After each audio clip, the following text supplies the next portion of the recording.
안녕하세요. 저는 서울의 한 재래시장에서 20년째 돼지국밥집을 운영하고 있는 70대 노인입니다. 제 입으로 이런 말 하기는 그렇습니다만, 점심시간이면 가게 앞에 줄이 생기는 맛집이죠. 주변 사람들은 그런 저를 부러워합니다. 요즘 같은 불경기에 돈을 갈퀴로 긁어 모은다며 노후 걱정 없어서 좋겠다고들 말하죠. 하지만 맛집 사장은 그저 허울 뿐입니다. 늦은 밤 손님들이 모두 떠난 텅 빈 가게에 가만히 앉아 있으면 지난 45년 동안 단 하루도 멈추지 않았던 피눈물이 제 가슴 속에 흐릅니다. 통장에 찍힌 그 많은 영들이 제게는 아무 의미가 없어요. 제 소원은 돈방석에 앉는 것도 건물주가 되는 것도 아닙니다. 죽기 전에, 내가 눈 감기 전에 딱 한 번이라도 잃어버린 내 아들을 만나는 것, 그게 제 유일한 소원이었습니다. 오늘 제가 여러분께 들려드릴 이야기는 제 가슴을 천갈래 만갈래 찢어놓은 45년 전 그날의 이야기입니다. 다시는 떠올리기 싫을 만큼 고통스럽지만 여러분을 위해 그 잔인했던 봄날의 기억을 꺼내보려 합니다. 아이를 잃어버린 그날은 세상이 온통 분홍빛으로 뒤덮였던 봄이었습니다. 그때 우리 아이는 고작 4살이었죠. 눈에 넣어도 아프지 않다는 말이 무슨 뜻인지 아이를 낳고서야 알았습니다. 방긋방긋 웃는 아이 얼굴만 보면 시집살이의 고단함도 가난한 살림살이의 팍팍함도 눈 녹듯 사라지곤 했으니까요. 그날은 남편이 모처럼 쉬는 날이라 세 식구가 나들이를 가게 됐습니다. 당시 서울 사람들의 최고 나들이 명소는 창경원, 지금의 창경궁이었죠. 아침부터 김밥을 싸고 과일을 깎으며 얼마나 설레었는지 모릅니다. 저는 혹시라도 사람 많은 곳에서 아이를 잃어버릴까봐 눈에 확 띄는 빨간색 멜빵 바지를 입혔습니다. 그때까지만 해도 그 빨간 바지가 제 기억 속에 남을 아이의 마지막 모습이 될 줄은 꿈에도 몰랐죠. 창경원에 도착하니 말 그대로 인산인해였습니다. 사람 머리가 까만 콩을 쏟아놓은 것처럼 빽빽했어요. 발 디딜 틈도 없어서 사람 물결에 떠밀려 다닐 정도였지만 우리 가족은 마냥 행복했습니다. 남편 목마를 탄 아이의 웃음소리가 봄바람처럼 귓가에 맴돌았어요. 한참을 구경하다가 남편이 잠깐 화장실에 다녀오겠다며 자리를 비웠습니다. 저는 아이의 손을 꼭 잡고 화장실 근처 벤치에서 남편을 기다리고 있었어요. 그때였습니다. 아이가 제 옷자락을 잡아당기며 보채기 시작했어요. 엄마, 나 저거 사줘. 구름과자. 저만치 앞에 솜사탕을 파는 리어카가 보였습니다. 분홍색 솜사탕이 뭉게구름처럼 피어오르는 걸 아이는 넋놓고 보고 있었어요. 그래, 아빠 오기 전에 엄마가 하나 사줄게. 가보자. 저는 웃으며 아이의 손을 잡고 리어카 쪽으로 걸어갔습니다. 줄을 서서 기다리다가 제 차례가 되어 지갑을 꺼냈는데 동전이 와르르 바닥에 쏟아졌어요. 낡은 동전 지갑의 똑딱이가 헐거웠던 거죠. 바닥에 떨어진 10원, 100원 동전들을 줍기 위해 저는 잡고 있던 아이의 손을 놓고 허리를 숙였어요. 민수야, 잠깐 있어봐. 바닥에 흩어진 동전을 줍는 그 시간이 얼마나 됐을까요? 길어봐야 10초 남짓이었을 겁니다. 마지막 동전까지 줍고 흙 묻은 돈을 털며 고개를 들었을 때 무언가 이상하다는 걸 깨달았어요. 옆을 보니 아이가 없었습니다. 방금 전까지만 해도 제 바지춤을 잡고 있었는데 순식간에 거짓말처럼 사라져 있었어요. 그걸 깨닫는 순간 심장이 덜컥 내려앉았습니다. 민수야, 민수야, 장난치지 말고 나와. 엄마 화낸다. 처음엔 리어카 뒤에 숨었나 싶어 뒤를 찾아봤습니다. 없었어요. 벤치 뒤에도 나무 뒤에도 어디에도 아이는 보이지 않았습니다. 갑자기 등줄기로 식은땀이 비오듯 쏟아지기 시작했어요. 아이의 빨간 옷을 찾기 위해 주변을 두리번거렸지만 알록달록한 봄옷을 입은 사람들 사이에서 빨간 옷은 어디에도 보이지 않았어요. 저는 미친 사람처럼 주변을 헤집고 다녔습니다. 그러면서 목이 터져라 아이의 이름을 불렀어요. 민수야, 김민수 어딨니? 혹시 빨간 바지 입은 애 못 보셨어요? 4살짜리 꼬마예요. 방금 여기 있었는데. 지나가는 사람들을 붙잡고 다급히 물었지만 다들 모른다는 표정이었어요. 사람이 너무 많아서 내 아이가 저 거대한 인파 속에 파묻혀버린 것 같아서 숨이 쉬어지지 않았습니다. 화장실에서 나온 남편이 저를 발견하고 뛰어왔을 때 저는 이미 반쯤 실성한 상태였어요. 여보, 왜 그래? 민수는? 민수 어디 갔어? 여보, 어떡해. 내가 잠깐 동전을 줍느라고 손을 놓은 사이에 민수가 없어졌어. 제 말에 남편의 얼굴도 하얗게 질렸어요. 일단 안내방송부터 하자. 당신은 여기서 민수 찾고 있어. 내가 다녀올게. 남편은 그 말을 하고는 미아 보호소로 달려갔어요. 잠시 후 빨간색 바지를 입은 4살 아이를 찾는다는 안내방송이 나왔어요. 부디 이 방송을 듣고 누구라도 아이를 찾아주기를 간절히 바랐습니다. 남편은 경찰에도 곧바로 신고했어요. 그 사이 저는 창경원을 이잡듯이 헤집고 다녔습니다. 하지만 밤늦도록 아이는 나타나지 않았어요. 자정이 넘어서야 겨우 집에 들어왔습니다. 저는 그 자리에 주저앉고 말았어요. 그깟 동전 몇 푼 줍겠다고 아이 손만 놓지 않았다면 이런 일은 일어나지 않았을 텐데. 아니, 솜사탕 같은 거 안 먹여도 됐는데 그냥 얌전히 남편이나 기다릴걸. 죄책감에 숨조차 제대로 쉴 수 없었습니다. 그날 이후 우리 부부의 삶은 완전히 무너졌습니다. 남편은 다니던 회사에 사표를 냈어요. 내가 전국을 다 뒤져서라도 꼭 찾아올게. 당신은 집에서 기다려. 혹시 애가 전화할지도 모르잖아.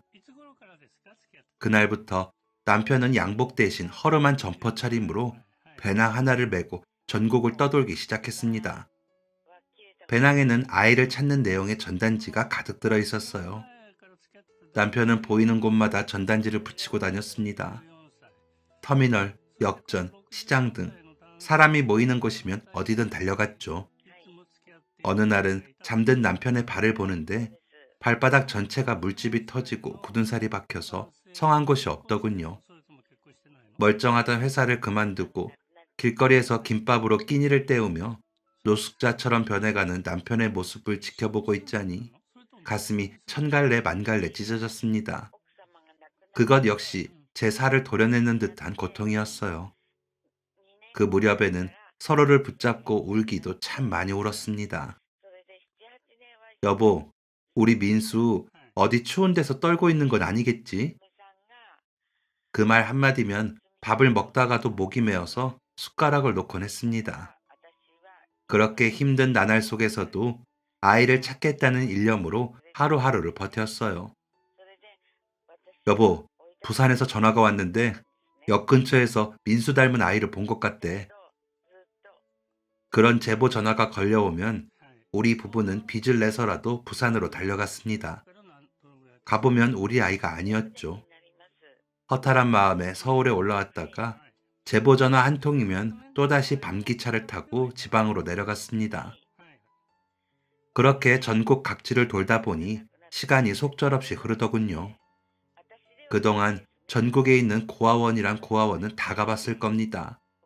원장님들 바짓가랑이를 붙잡고 사정하는 일도 많았어요. 어떤 곳에서는 잡상인 취급을 하며 소금을 뿌리기도 했고, 어떤 곳은 안타깝다며 밥을 챙겨주기도 했습니다. 하지만 어디에도 내 아이는 없었어요.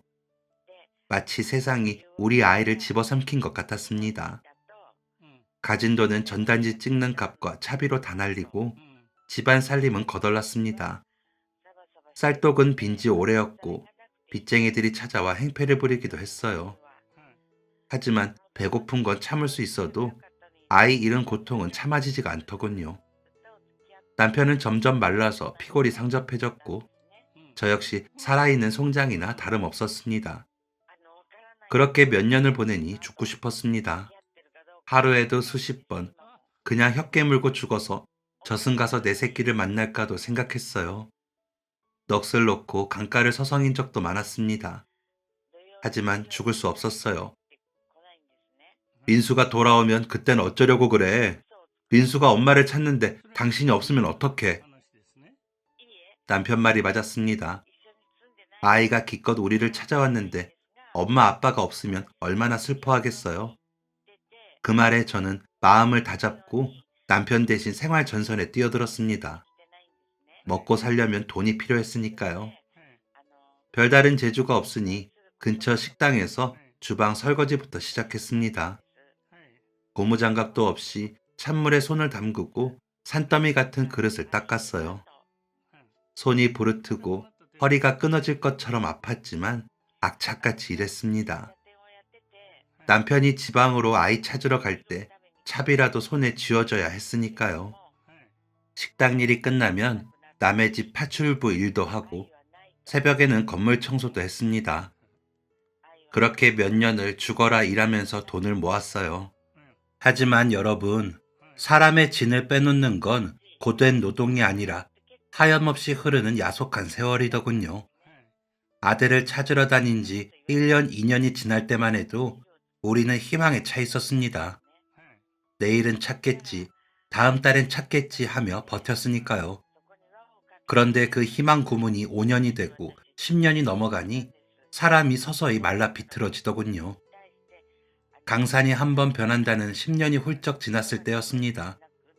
어느 날 지방을 돌고 집에 온 남편이 현관에 주저앉아 신발도 못 벗고 있더군요.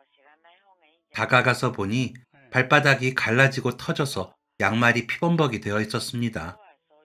젊은 시절 회사에서 일 잘한다 소리를 듣던 그 듬직한 남편의 등은 어느새 굽어 있었고 검던 머리카락에는 하얗게 서리가 내려앉아 있었습니다. 그때 깨달았습니다. 우리가 길바닥에서 아이를 찾아 헤매는 동안 우리 부부의 청춘도 속절없이 흘러가 버렸다는 것을요. 세상은 참 빠르게도 변했습니다. 판자촌이 있던 자리엔 아파트가 들어섰고 흙먼지 날리던 도로엔 번듯한 건물이 올라갔습니다. 사람들은 저마다 바쁘게 앞을 향해 달려가는데 우리 부부만 4월의 그 창경원 벚꽃나무 아래에 멈춰 서 있는 것 같았습니다. 전봇대에 붙여놓은 전단지는 비바람에 찢겨나가고 그 위에 또 다른 광고지가 덧붙여지는 걸 보면서 수천 번도 더 무너져 내렸습니다. 그렇게 15년이 지나고 20년이 다 되어갈 무렵이었습니다. 주변 사람들조차 이제 그만하라고 말리더군요. 영자씨, 이 정도면 할 만큼 했어. 20년이면 아이가 살아있어도 못 알아봐.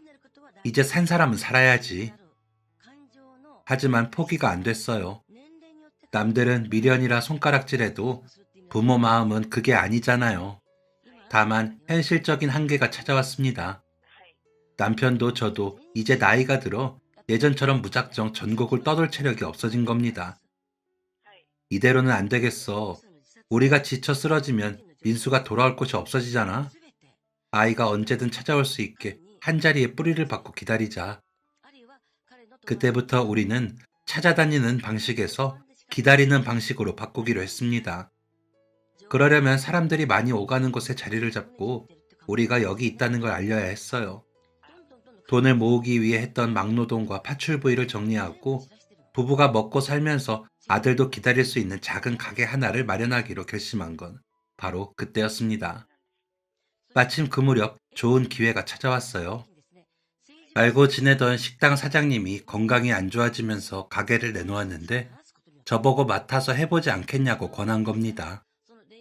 자네 솜씨 좋은 건 내가 알지.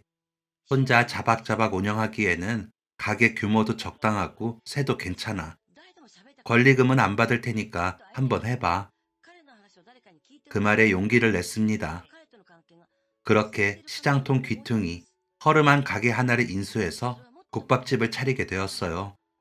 개업 첫날, 저는 새벽 4시에 나와서 돼지뼈 핏물을 빼고 육수를 우려냈습니다.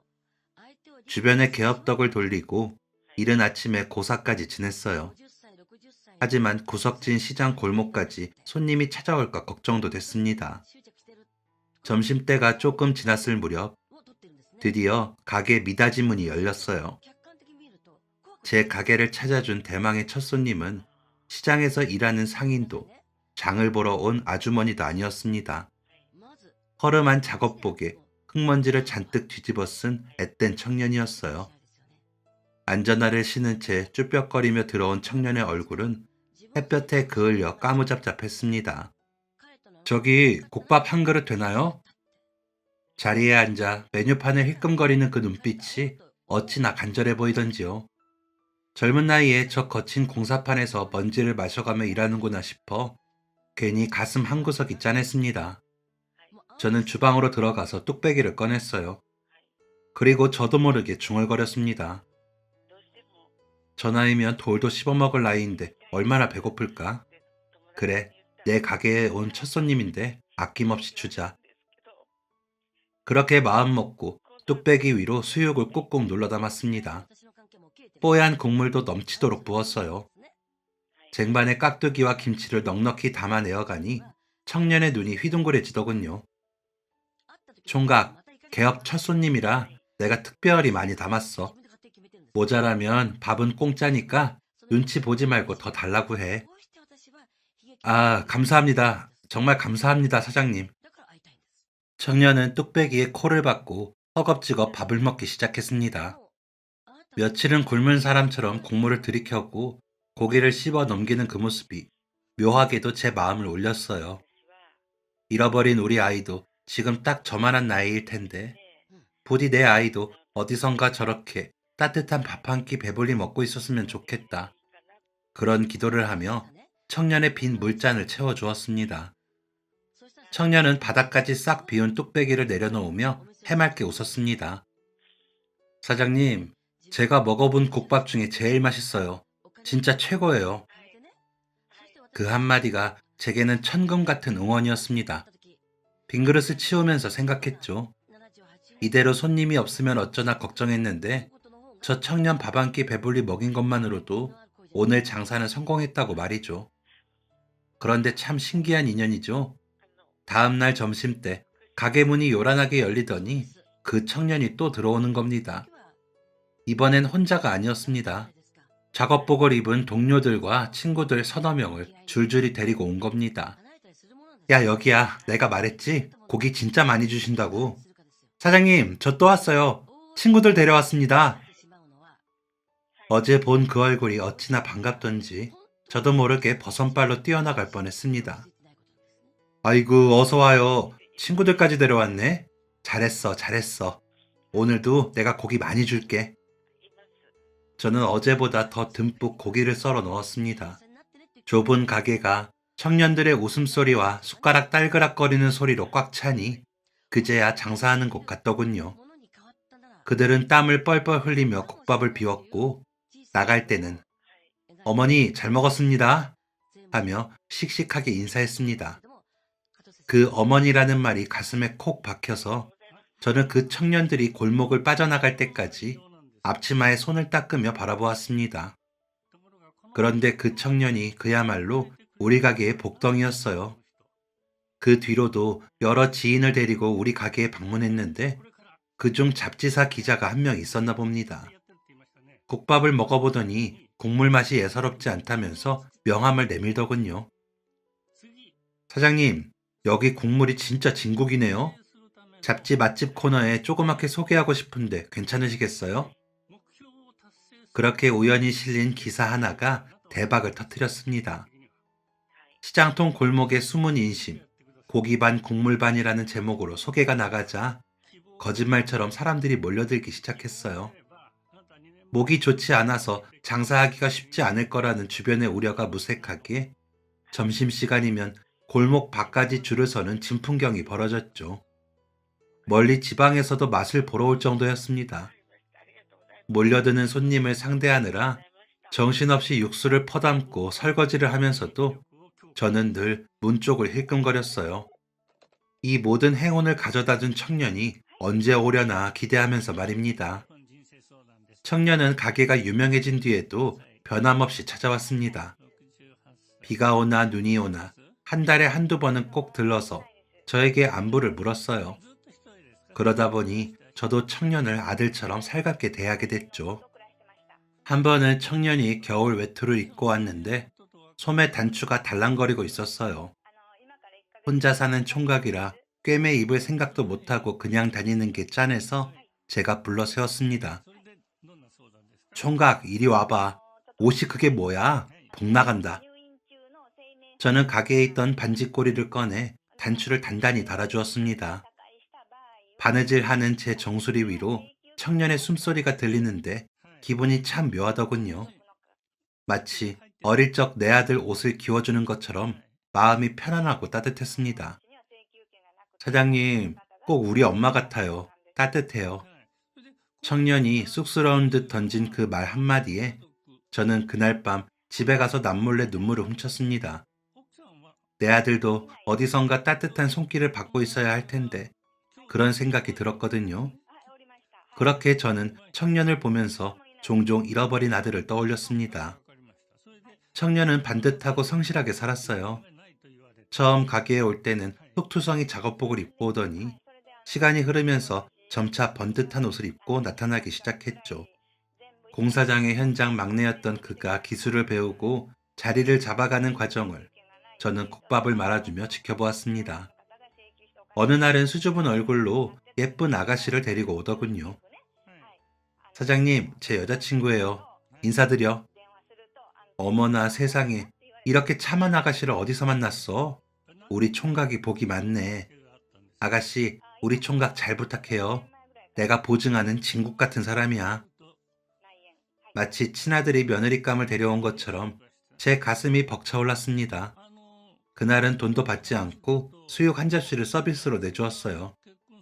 둘이 오손도손 밥을 먹는 모습만 봐도 배가 불렀습니다. 세월은 유수와 같다더니 국밥 육수가 끓고 졸아드는 동안 시간은 빠르게 흘러갔습니다. 청년은 결혼을 하고 얼마 지나지 않아 아내의 불룩한 배를 조심스레 감싸 안고 나타났습니다. 그리고 또 몇 해가 지나니 아장아장 걷는 꼬마의 손을 잡고 들어오더군요. 아들, 인사해야지. 할머니 국밥 주세요 해봐. 고사리 같은 손으로 숟가락을 쥐고 국물을 받아먹는 아이를 보며 저는 웃고 있었지만 속으로는 눈물을 삼켰습니다. 내 아이도 잃어버리지 않았다면 지금쯤 저렇게 듬직한 아버지가 되어 토끼 같은 자식을 낳았을 텐데 나도 남들처럼 할머니가 되어 손주 재롱을 보고 있을 텐데 그 청년이 성장해서 가정을 꾸리고 그 품에 안겨있던 꼬마가 어느덧 교복 입은 학생이 되어가는 동안 야속하게도 제 시간은 45년 전 창경원 벚꽃나무 아래에 멈춰 있었습니다. 그렇게 단골 손님의 흰머리가 늘어가는 만큼 저와 남편의 주름도 깊어만 갔습니다. 남들은 저더러 성공했다 했습니다. 돈방석에 앉았다고 부러워했죠. 맞습니다. 가게는 나날이 번창했고 통장 잔고는 하루가 다르게 불어났습니다. 하지만 돈이 쌓일수록 마음의 구멍은 더욱 크게 벌어졌어요. 밤마다 돈을 세고 정산을 마치고 나면 지독한 공허함이 밀려왔습니다. 어느새 훌쩍 지나버린 세월 탓에 남편도 많이 늙었습니다. 젊은 시절 배낭 하나 메고 전국을 떠돌던 그 꼿꼿했던 등이 이제는 굽었고 흰머리가 성성해졌죠. 우리는 가게 문을 닫고 소주 한 잔 기울이며 멜빵 바지를 입은 아이의 빛바랜 사진을 꺼내보곤 했습니다. 여보, 우리 민수 살아는 있을까? 밥은 먹고 다닐까? 내가 너무 무능해서 못 찾은 건 아닐까? 그런 소리 말아요. 살아있을 거야. 당신이랑 나 눈 감기 전에는 꼭 다시 만날 수 있을 거야. 그렇게 서로를 위로했지만 사실 우리 부부는 알고 있었습니다. 이제 우리에게 남은 시간이 그리 많지 않다는 걸요. 어느덧 칠순, 70이라는 숫자는 희망보다 체념이 더 가까운 나이였으니까요. 단골 청년이 올 때마다 반가우면서도 그가 떠난 자리가 유독 시리고 아팠던 건 아마도 그 때문이었을 겁니다. 그 청년을 보며 대리만족을 느끼면서도 동시에 사무치게 내 핏줄이 그리웠던 거죠. 그러던 어느 평범한 오후였습니다. 여느 때처럼 점심 장사를 마치고 육수를 점검하고 있는데 가게에 전화벨이 울렸습니다. 그 전화 한 통이 멈춰버린 제 인생의 시계를 다시 돌려놓을 줄은 꿈에도 모른 채 저는 수화기를 들었습니다. 네, 국밥집입니다. 수화기 너머에서 낯선 남자의 목소리가 들려왔어요. 아주 정중하고 조심스러운 말투였습니다. 거기 김영자 씨 계십니까? 여기는 경찰서 실종수사팀입니다. 경찰서라는 말에 잡고 있던 팥뿌리가 손에서 툭 하고 떨어졌습니다. 심장이 발바닥까지 쿵 하고 떨어지는 기분이었어요. 네, 제가 김영자인데요. 무슨 일이시죠? 어머님, 놀라지 마시고 침착하게 들으세요. 예전에 어머님께서 등록해 두신 유전자 정보 있죠? 그것과 상당히 일치하는 분이 나타났다는 통보를 받았습니다. 순간 세상의 모든 소리가 차단된 것처럼 멍해졌습니다. 가게 안 TV 소리도 밖에서 지나가는 오토바이 소리도 들리지 않았어요. 오직 수화기 너머의 목소리만 귓가에 웅웅거렸습니다. 네? 그게 무슨 찾았다고요? 내 아들을요? 우리 아이를 찾았다는 말입니까? 목소리가 제멋대로 갈라져 나왔습니다.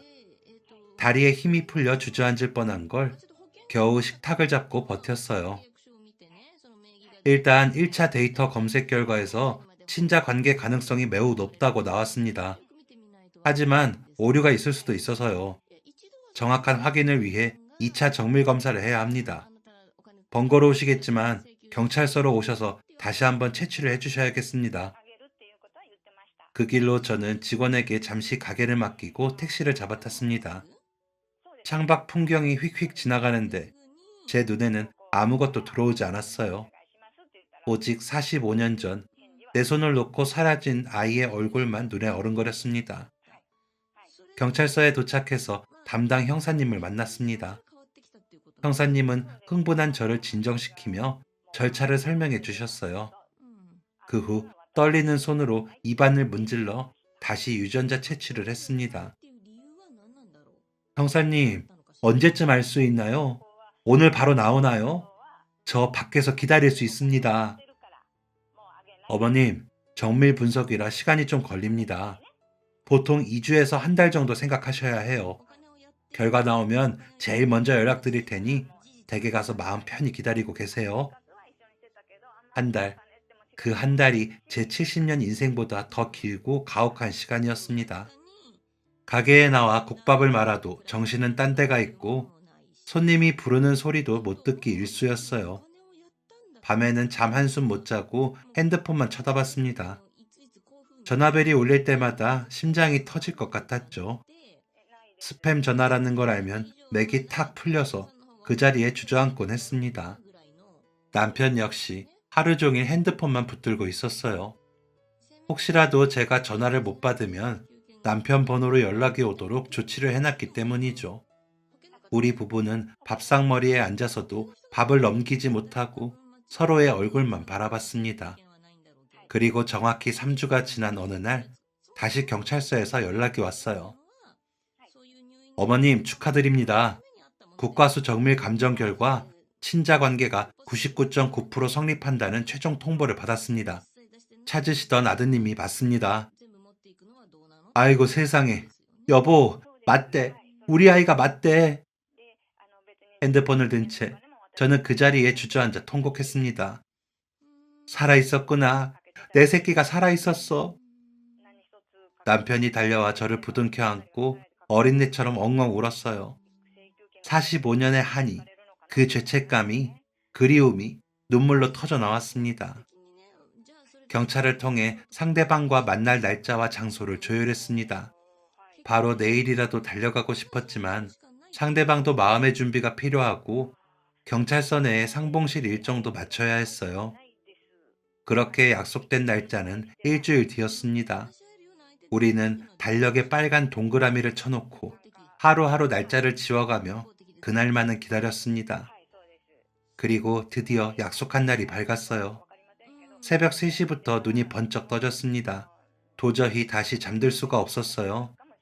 저는 목욕제개를 하고 장롱 깊숙이 넣어두었던 제일 좋은 옷을 꺼내 입었습니다.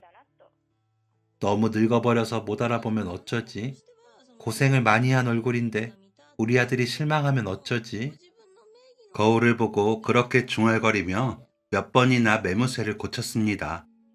경찰서 약속 시간은 오후 1시였어요. 시간이 한참 남았지만 가만히 있을 수 없었습니다. 저는 이른 아침에 가게로 나갔어요. 오늘 하루 문을 닫을까도 생각했지만 제가 없는 동안 배고픈 손님들이 헛걸음하게 둘 수는 없었습니다. 결국 점심 장사 준비를 미리 해놓고 나머지는 직원들에게 맡기고 경찰서에 다녀오기로 했어요. 가게에 도착해 육수를 불에 올리고 돼지고기를 삶았습니다. 그런데 마음이 들떠서인지 자꾸만 손이 미끄러지고 그릇을 달그락거리게 되더군요. 직원들도 제 소식을 듣고는 마치 자기의 일처럼 기뻐했어요. 사장님, 오늘은 아무것도 하지 말고 그냥 앉아 계세요. 저희가 다 할게요. 직원들은 주방에서 바쁘게 오가는 저를 말렸습니다. 하지만 가만히 있으면 심장이 튀어나올 것 같아서 뭐라도 해야 했어요. 10시가 조금 넘었을 무렵이었습니다. 아직 점심 손님이 오기엔 이른 시간인데 가게 문이 뜨르륵 하고 열렸습니다. 어서 오세요. 어머, 자네 왔나? 고개를 들어보니 20년 단골인 그 청년이었습니다. 아니, 이제는 흰머리가 희끗한 중년이 된 그 친구였죠. 평소라면 작업복이나 편한 점퍼 차림으로 왔을 텐데 오늘은 말끔한 양복을 차려입고 넥타이까지 맨 모습이었습니다. 오늘 어디 가? 왜 이렇게 빼입고 나왔어? 제 물음에 그 친구가 멋쩍게 웃으며 자리에 앉았습니다. 오늘 중요한 약속이 있어서 연차냈어요. 약속 가기 전에 사장님 국밥 한 그릇 먹고 가려고요. 속 좀 든든하게 채우고 싶어서요. 그 표정이 평소와 다르게 묘하게 상기되어 보였습니다. 마치 시험을 앞둔 수험생처럼 긴장한 기색도 역력했어요. 그래, 중요한 날엔 밥심이지. 내가 고기 듬뿍 넣어줄게. 저는 주방으로 들어가서 뚝배기에 밥과 고기를 담았습니다. 오늘따라 이 친구에게 더 많이 주고 싶었어요. 내 아들을 만나러 가는 날이라 그런지 내 아들 또래인 이 친구가 더 각별하게 느껴졌나 봅니다. 김이 모락모락 나는 국밥을 내려놓자 그는 수저를 들 생각도 못하고 한참을 뚝배기만 내려다보고 있었어요. 왜 안 먹어? 식겠다. 어서 들어. 아, 네, 잘 먹겠습니다. 그는 천천히 국물을 떠먹기 시작했습니다.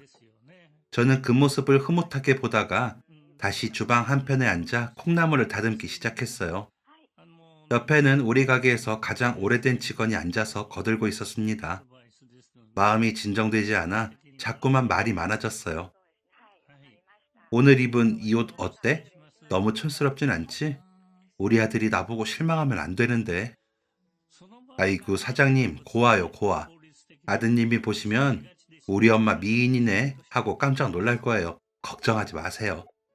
그래도 45년이나 지났잖아. 내 얼굴은 주름투성이고 손은 이렇게 거칠어졌는데 그 고운 아이가 나를 기억이나 할까 모르겠어. 제 말에 직원이 저를 다독였습니다. 피는 물보다 진하다는 말이 있잖아요. 딱 보면 알죠. 근데 사장님, 그때 창경원에서 잃어버리셨다고 했죠? 사람 진짜 많았나 봐요. 말도 마. 발 디딜 틈도 없었어. 내가 그때 미쳤지. 솜사탕이 뭐라고. 그거 사준다고 애손을 놓쳐버렸으니. 저는 하던 일을 멈추고 먼 허공을 바라봤습니다. 눈앞에 그날의 풍경이 생생하게 펼쳐졌어요. 흩날리던 벚꽃잎, 사람들의 웃음소리, 그리고 내 손을 잡고 있던 그 작고 따뜻한 온기까지 말이죠. 혹시라도 사람 많은 데서 손 놓치면 눈에 잘 띄라고 시장 가서 빨간 멜빵 바지까지 사서 입혔는데 인파 속에 묻히니 그조차 보이지 않더라고. 말을 하다 보니 목이 메어왔습니다. 그 빨간 바지가 45년 동안 제 꿈에 얼마나 많이 나왔는지 모릅니다. 꿈속에서 저는 늘 그 빨간 등을 쫓아 달렸어요. 하지만 손을 뻗으면 아이는 연기처럼 사라지곤 했죠. 동전 쏟아진 거 줍는다고 딱 몇 초였는데 고개 숙였다 드니까 그 빨간 바지가 안 보이는 거야. 애 이름을 목이 터져라 부르면서 뛰어다녔는데 인파에 휩쓸렸는지 아이가 흔적도 없이 사라졌소. 내 잘못이지. 내가 죄인이야. 결국 참았던 눈물이 터져 나왔습니다. 콩나물을 다듬던 손등 위로 뜨거운 눈물이 뚝뚝 떨어졌어요. 직원이 놀라서 제 등을 토닥여 주었습니다. 아이고, 사장님, 울지 마세요. 좋은 날 왜 오세요? 내가 괜한 걸 물어가지고 죄송해요. 오늘 드디어 만나러 가시잖아요. 이제 고생 끝, 행복 시작인데 눈물 뚝 그치세요. 아드님 만나러 가는데 눈 퉁퉁 부어서 가면 안 되잖아요. 그래, 맞아. 울면 안 되지. 우리 민수 만나는데 웃어야지. 저는 앞치마 자락으로 눈물을 훔쳤습니다. 그런데 그때였어요. 저만치 테이블에서 묵묵히 밥을 먹고 있던 단골 청년이, 아니, 중년의 그가 수저를 멈추고 저를 빤히 바라보고 있는 게 느껴졌습니다. 숟가락을 쥔 그의 손이 미세하게 떨리고 있었어요. 사장님, 평소와는 다른 물기 어린 목소리였습니다. 저는 눈물을 닦다 말고 그를 쳐다봤어요. 응? 국물 더 줘? 왜 그래? 표정이 왜 그래? 그는 자리에서 천천히 일어나 저에게 다가왔습니다. 그의 눈시울이 어느덧 붉게 물들어 있었어요. 사장님, 방금 창경원에서 아들을 잃어버리셨다고 하셨어요? 빨간 멜빵 바지를 입히셨다고요? 그걸 자네가 어떻게... 아, 내가 방금 말했나? 그래, 그랬지. 창경원 벚꽃놀이 갔다가 아들을 잃어버렸어. 그의 물음에 대답하던 저는 순간 멈칫했습니다. 그의 표정이 너무나 절박해 보였기 때문입니다. 슬픔과 놀라움, 그리고 믿을 수 없다는 표정이 뒤섞인 얼굴이었어요. 그는 한 발자국 더 저에게 다가오며 떨리는 목소리로 물었습니다. 혹시 오늘 경찰서로 아드님 만나러 가시는 겁니까? 자네가 그걸 어떻게 알아? 그것도 내가 말을 했던가? 제가 어안이 벙벙해서 되묻자 그가 탄식을 내뱉으며 두 손으로 얼굴을 감싸쥐었어요. 아, 세상에. 말도 안 돼. 곧 그의 어깨가 들썩이기 시작했습니다. 굵은 눈물방울이 그의 손가락 사이로 뚝뚝 떨어져 내렸어요.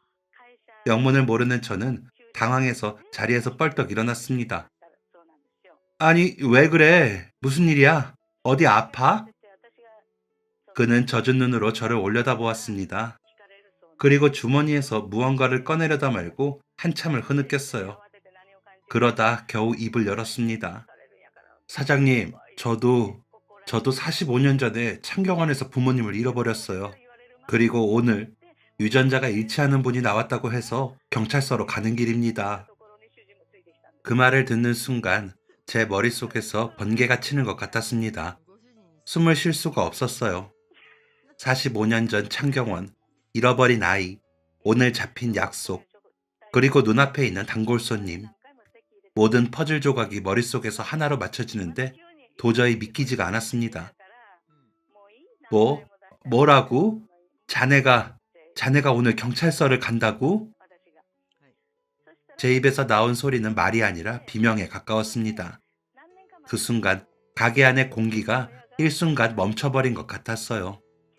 주방에서 펄펄 끓는 뚝배기의 보글거리는 소리도, 식기세척기가 윙윙 돌아가는 소리도 아득하게 멀어졌습니다.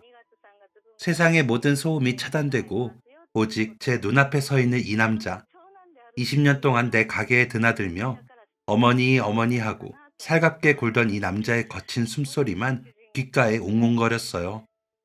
그는 떨리는 손으로 양복 안주머니에서 꼬깃꼬깃 접힌 종이 한 장을 꺼냈습니다. 손이 얼마나 심하게 떨리는지 종이가 바스락거리는 소리가 유난히 크게 들렸어요. 그것은 경찰서에서 보내준 유전자 감식 결과 통보서였습니다. 저 역시 핸드백을 뒤져 아침에 챙겨 나온 똑같이 생긴 종이를 꺼냈습니다. 두 장의 종이가 낡은 식탁 위에 나란히 놓였어요. 아이를 잃어버린 날짜부터 장소, 특이사항까지 모든 글자가 소름 끼치도록 똑같았습니다. 활자 하나하나가 제 심장을 찌르고 들어오는 것 같았어요. 눈앞이 하얘지고 현기증이 일었습니다. 너무 어릴 때라 기억이 띄엄띄엄한데 빨강 멜빵 바지는 기억나요. 보육원 원장님이 그랬거든요. 제가 보육원에 올 때 빨간 바지를 입고 있었다고. 세상에, 세상에 이런 일이. 저는 바닥에 주저앉은 채 짐승 같은 울음을 토해냈습니다. 하늘이 무너지고 땅이 꺼진다는 게 이런 기분일까요? 아니요. 이건 하늘이 갈라지고 빛이 쏟아지는 기분이었습니다. 억장이 무너지는 동시에 가슴이 터질 듯 벅차올랐어요. 저는 떨리는 손을 뻗어 그의 바짓단을 잡았습니다. 다리에 힘이 들어가지 않아서 일어설 수가 없었어요.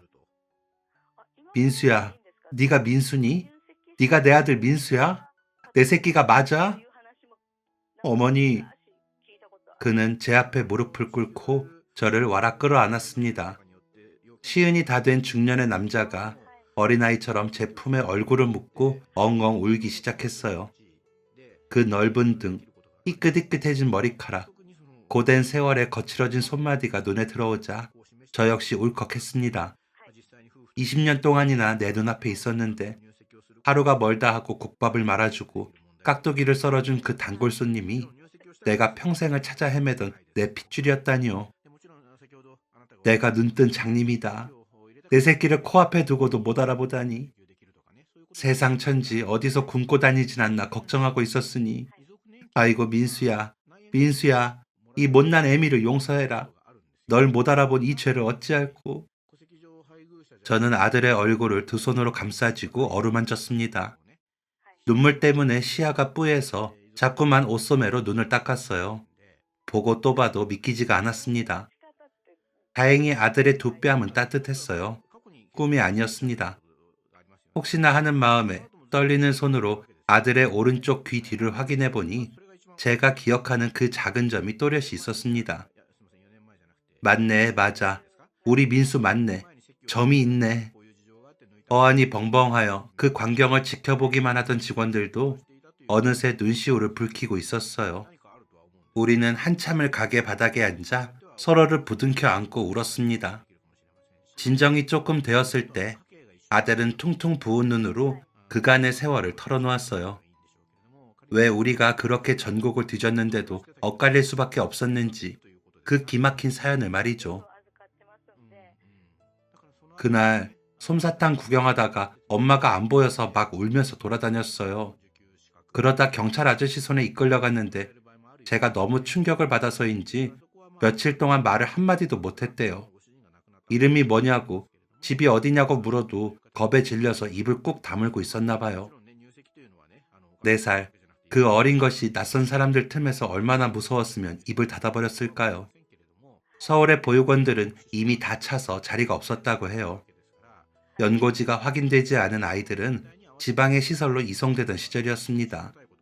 결국 아이는 서울이 아닌 먼 지방의 보육원으로 보내졌고 그곳 원장님이 새로 지어준 이름으로 살게 됐습니다.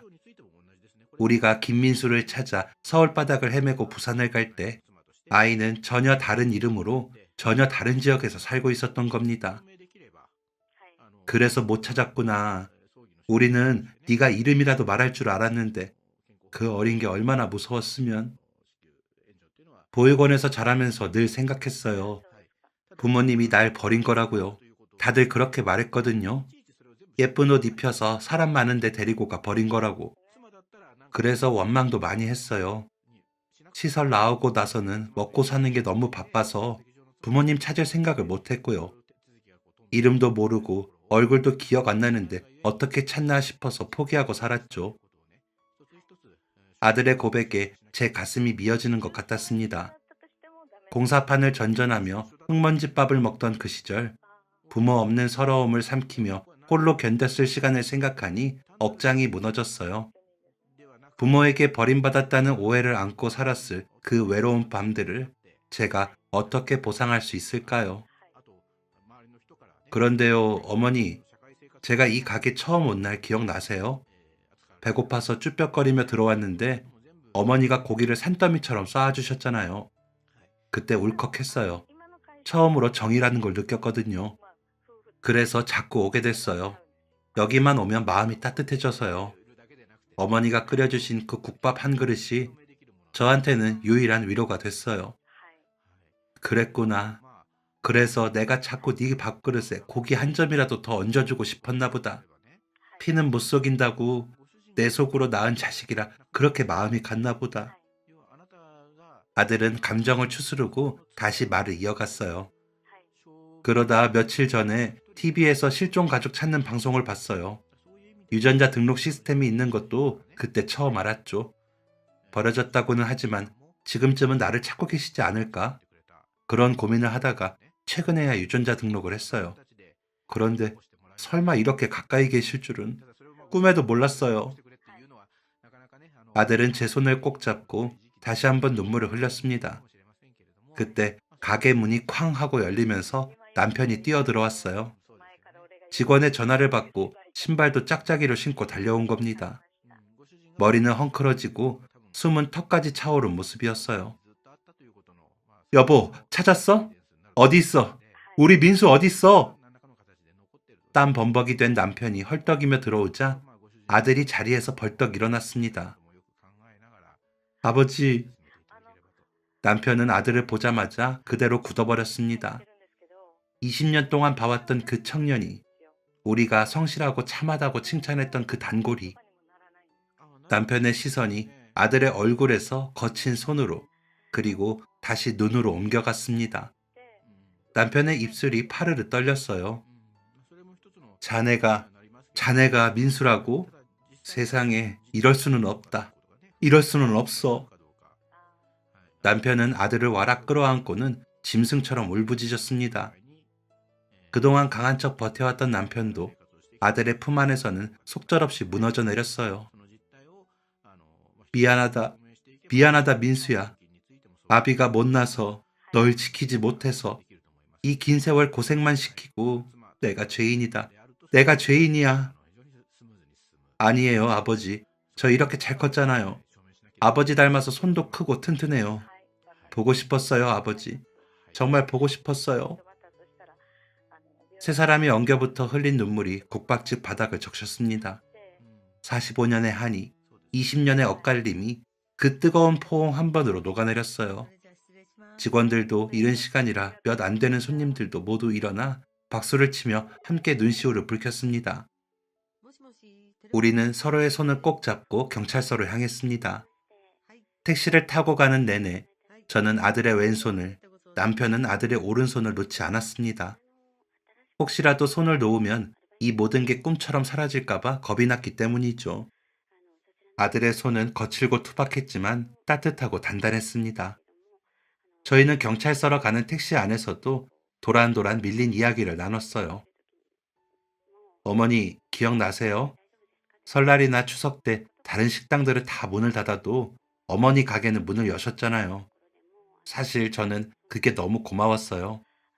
명절이면 공사판 동료들도 다 고향 가고 저만 숙소에 남았거든요. TV에서 가족들 모인 것만 봐도 배가 아픈 것처럼 속이 쓰렸어요.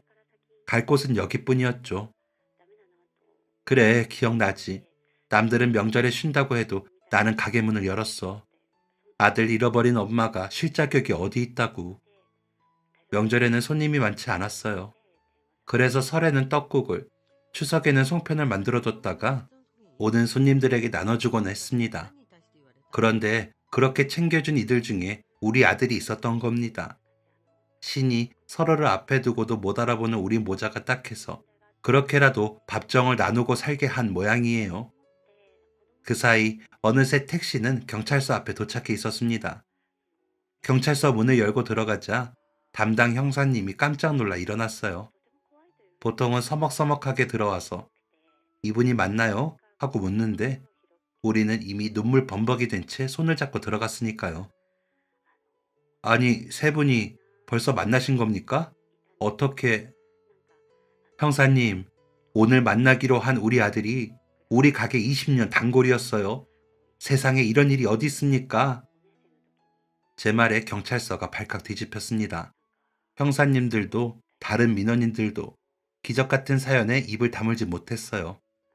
담당 형사님은 마치 자신의 일처럼 기뻐하며 기꺼이 저희 가족 사진을 찍어주셨습니다. 어머님, 축하드립니다. 진짜 축하드립니다. 제가 맡은 사건 중에 제일 감동적이네요. 이제 두 다리 쭉 뻗고 주무세요. 경찰서를 나서는 발걸음은 구름 위를 걷는 것 같았습니다. 봄 햇살이 45년 전 그날처럼 따사롭게 내리쬐고 있었어요. 하지만 이제는 벚꽃을 봐도 슬프지 않았습니다. 제 양옆에는 든든한 남편과 내 아들이 서 있었으니까요. 그날 이후 제 삶은 완전히 달라졌습니다. 여전히 국밥집 문을 열지만 이제는 한숨과 눈물로 육수를 끓이지 않습니다. 콧노래를 흥얼거리며 행복을 끓여내죠. 할머니, 저 왔어요. 오늘 국밥 곱빼기 주세요. 손주는 하루가 멀다 하고 찾아와서는 국밥을 먹습니다. 할머니 국밥이 최고라며 제게 안기는 손주 녀석을 볼 때마다 세상을 다 가진 기분입니다. 우리 며느리는 알고 보니 제가 참 예뻐라 했던 그 아가씨였죠.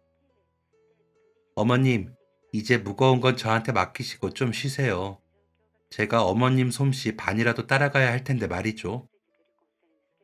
그렇게 말하며 살갑게 챙기는 며느리가 얼마나 고마운지 모릅니다. 참, 최근에는 우리 손주가 대학에 합격했습니다. 저는 손주의 첫 등록금을 턱하니 내주었죠. 할머니가 주는 입학 선물이야. 우리 강아지 공부 열심히 해서 훌륭한 사람 되라. 할머니 소원은 그거 하나면 돼.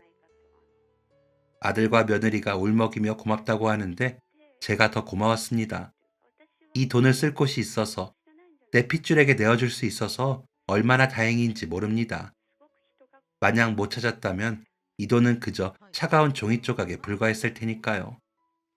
가게 단골 손님들도 이제는 다 압니다. 주방에서 고기를 썰고 있는 듬직한 중년 남자가 바로 그 기적의 아들이라는 걸요. 아들은 다니던 회사를 그만두고 가업을 잇겠다며 제 옆에서 국밥 만드는 법을 배우고 있습니다. 어머니 손맛은 제가 지켜야죠. 이 국밥이 저를 살렸고 어머니와 저를 이어줬잖아요. 저한테는 생명의 은인 같은 국밥이에요. 며느리 역시 국밥집을 이어가는 데 동의해서 김치 담그는 법부터 육수 내는 법, 고기 삶는 법까지 아들 내외에게 아낌없이 알려주고 있습니다. 참, 얼마 뒤에는 가족 여행을 가기로 했습니다. 그동안 아들 찾느라 돈 버느라 가게 문을 닫은 적이 한 번도 없는데 20년 만에 처음으로 가게 문을 며칠 닫게 됐어요. 첫 가족 여행은 제주도로 가기로 했습니다. 남들은 다 가본 곳이지만 남편과 저는 난생 처음 비행기를 타보는 거라 긴장도 되고 기대도 됩니다. 무엇보다 45년 전 벚꽃놀이 갔다가 흩어졌던 우리 가족이 이제는 며느리와 손주까지 더해져 대가족이 되어 떠나는 첫 여행이라 가슴이 벅찹니다. 여행 가서 그때 사주지 못했던 솜사탕을 사주겠다고 하니 아들이 손사래를 치더군요. 어머니, 제 나이가 몇인데 솜사탕이라니요. 저 단 거 안 좋아해요. 그래도 내 마음이 그렇다. 그때 못 해준 거 이제라도 다 해주고 싶어. 할머니, 그럼 제가 먹을게요. 전 아직 솜사탕 좋아해요. 아들과 제가 대화를 주고받고 있으니 손주가 얼른 껴서 그렇게 답하더군요. 그 모습에 온 가족이 크게 웃었습니다. 우리 가족 이야기를 하면 사람들은 기적이라고 말합니다. 그럴지도 모르죠. 아니면 지난 45년 동안 하루도 빠짐없이 빌었던 저와 남편의 간절함이 하늘에 닿은 것일지도 모릅니다. 그 긴 세월 동안 모진 풍파 속에서도 엇나가지 않고 바르게 자라준 내 아들에게 그저 고마울 뿐입니다. 혹시 지금 이 순간에도 잃어버린 가족을 찾아 헤매는 분들이 계신다면 부디 희망의 끈을 놓지 마시길 바랍니다. 인연의 끈은 질기고 튼튼해서 언젠가는 반드시 다시 이어지게 되어 있으니까요. 저처럼 생각지도 못한 곳에서 생각지도 못한 순간에 기적이 찾아올지도 모릅니다. 오늘 점심엔 아들이 끓인 국밥 한 그릇 먹어야겠습니다. 지금까지 제 긴 이야기를 들어주셔서 감사합니다. 지금까지 사연 들어주셔서 감사합니다. 사연이 재밌으셨다면 구독과 좋아요를 눌러주세요. 감사합니다. 안녕히 계세요. 안녕히 계세요. 안녕히 계세요.